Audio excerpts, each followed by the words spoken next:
दोस्तों, इस कहानी का शीर्षक है मौत की दवा।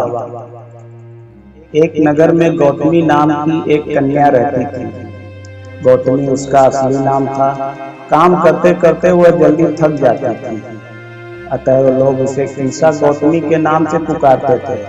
गौतमी ने जवानी में प्रवेश किया और उसका विवाह हो गया।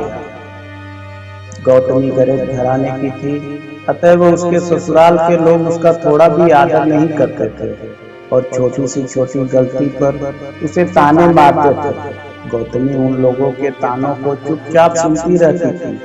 कुछ समय बाद गौतमी ने एक पुत्र को जन्म दिया।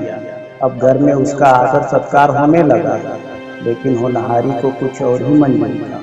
गौतमी का पुत्र जब कुछ बड़ा हुआ और घर के आंगन में खेल रहा था, तभी सांप ने उसे काट लिया और उसकी मृत्यु हो गई। विधाता ने उसे उठा लिया। पुत्र के मरने के बाद गौतमी पागल सी हो गई। गौतमी ने सोचा, पुत्र के जन्म से पहले मेरा इस घर में अनादर होता था। पुत्र जन्म के बाद लोग मेरा आदर करने लगे थे। अब पता नहीं ये लोग मेरे साथ क्या करेंगे। गौतमी अपने मृत पुत्र को गोद में लेके तरह तरह की बातें सोच रही थी और विलाप कर रही थी। तभी उसके मन में एक ख्याल आया, काश कोई मेरे पुत्र को जिंदा कर दे। वह झट खड़ी हुई और उसके लिए घर घर दवा मांगती फिरने लगी। उसकी यह हरकत देखकर लोग तरह तरह की बातें करने लगे। कोई कोई तो उसका मजाक भी बनाता और कहते, पगली कहीं मरे हुए की भी दवा होती है क्या। तभी एक भले आदमी को गौतमी पर बहुत दया आई। उसने सोचा, इसमें इस बिचारी का दोष नहीं है। यह पुत्र शोक से पागल हो गई है। इसकी दवा महात्मा बुद्ध को छोड़कर और किसी के पास नहीं है। उस भले आदमी ने गौतमी को अपने पास बुलाया और कहा, हे माँ, तुम महात्मा बुद्ध के पास जाकर उनसे पूछो, वह तुम्हारी मदद अवश्य करेंगे। गौतमी तुरंत ही अपने पुत्र को गोद में लेकर महात्मा बुद्ध के पास पहुंची, जहाँ महात्मा बुद्ध पालथी मारे अपने स्थान पर बैठे थे। गौतमी ने बुद्ध का अभिवादन किया और अभिवादन करके बोली, महात्मा, मेरे पुत्र को दवा दीजिए। पहले तो महात्मा बुद्ध ने एक बार उसके पुत्र को देखा, फिर एक बार गौतमी को, और फिर बोले, तूने अच्छा किया जो यहाँ चली आई। क्या तुम नहीं जानती कि इस संसार में जो भी जन्म लेता है उसका एक दिन अंत होना निश्चित है। फिर गौतमी ने जवाब दिया, हाँ, अच्छी तरह जानती हूँ, मगर आप पहुँचे हुए महात्मा हैं और आप में इतनी सामर्थ्य है कि आप मेरे पुत्र को जीवित कर सकते हैं।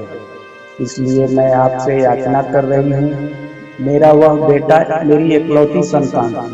मैं आपसे उसके जीवन की आस लेकर आपके पास आई हूँ, मगर आप तो मुझे उपदेश दे रहे हैं। यदि आप उसे जीवित नहीं कर सकते तो कृपया साफ साफ बता दें। महात्मा बुद्ध ने जान लिया कि पुत्र वियोग में शोकमग्न इस स्त्री को समझाना कठिन है। उन्होंने कहा, ठीक है, मैं तेरे पुत्र के लिए प्रभु से प्रार्थना करता हूँ और तू जा किसी के घर से सरसों के दाने मांग कर ला। लेकिन एक बात का ध्यान रखना कि सरसों के दाने उसी घर से लेना जिसके घर में कभी कोई मरा नहीं हो, फिर मैं तुझे दवा दूंगा। महात्मा बुद्ध की बात सुनकर गौतमी बहुत प्रसन्न हुई और सरसों के दाने लेने के लिए चल दी। और पहले घर में जाकर उसने निवेदन किया, देखिए, महात्मा बुद्ध ने मुझे आप लोगों के घर से सरसों मांग कर लाने को कहा है।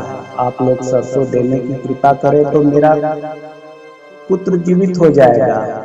गौतमी के ये शब्द सुनकर एक आदमी झट से घर में से सरसों के दाने ले आया और गौतमी को देने लगा। गौतमी ने पूछा, पहले ये बताइए कि इस घर में से पहले किसी की मृत्यु तो नहीं हुई है। यह सुनकर घर के लोग आश्चर्य से कहने लगे, गौतमी, यह तू क्या कह रही है? यहाँ तो कितने आदमी मर चुके हैं, इसका कोई हिसाब नहीं है। गौतमी बोली, तो मैं आपके घर से सरसों नहीं ली। गौतमी दूसरे घर गई, वहाँ भी उसे वही जवाब मिला। धीरे धीरे गौतमी ने पूरे नगर के चक्कर लगा लिया।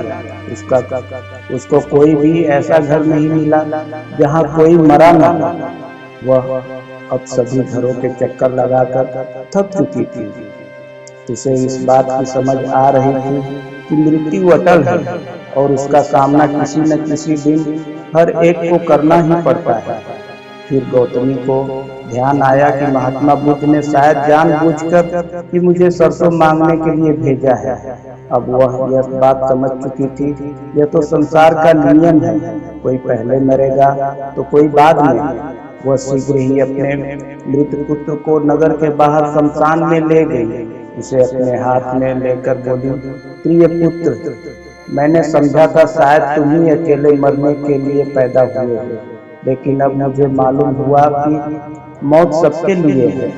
जो भी पैदा हुआ है उसे एक न एक दिन अवश्य मरना है। इतना कहकर अपने पुत्र को शमशान में रख उसका दाह संस्कार कराया। लौटकर गौतमी महात्मा बुद्ध के पास गई। महात्मा बुद्ध ने पूछा, गौतमी सरसों के दाने मिल गए? गौतमी ने कहा, महात्मा सरसों नहीं चाहिए, अब मैं सब समझ चुकी हूँ। दोस्तों, अगर आपको ये छोटी सी कहानी अच्छी लगी हो तो चैनल को सब्सक्राइब करें और लाइक करें, दोस्तों के साथ शेयर करें।